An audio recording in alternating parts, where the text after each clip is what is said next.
VIR10 sports reporter Luis Fernandez joins us, and today was a reminder of something much more important than a game, Luis. Beth, today is the 1st of May. It's also the beginning of Mental Health Awareness Month.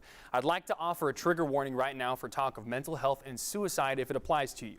On Instagram this morning, Tennessee quarterback Brian Maurer had an eye-opening and heartfelt post regarding his struggle with anxiety, depression, and even thoughts of suicide. He said, in part, "I was embarrassed to be like this. I always thought that as a guy, I had to have tough skin and not to let anything bother me.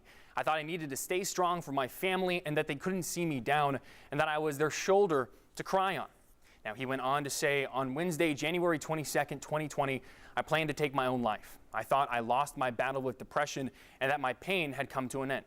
He added that he asked God for a sign, and 2 minutes later, his mom and baby nephew called to say they loved him.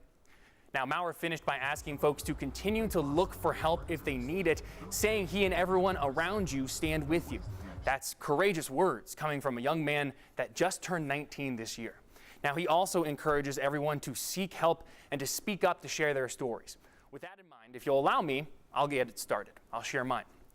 I've dealt with anxiety for the majority of my life. Over time, worries become rumination, a constant chase of perfection, obsession, and sometimes compulsions rearing their head. I started getting counseling about a year ago and just started seeing a therapist again a couple of months ago. Now, I have friends and loved ones battling depression right now. I think we all do. I've had to confront a loved one to prevent them from taking their own life. Now, there's a stigma behind mental health, and just like Maurer says, it's important to share your stories and your experiences. It's not a sign you're weak, it's a sign that you're human, and there is absolutely nothing wrong with that. For those of you looking for it, this is always a great resource, the Suicide Prevention Lifeline. Now, maybe give your loved ones a call tonight. Share your struggles and listen.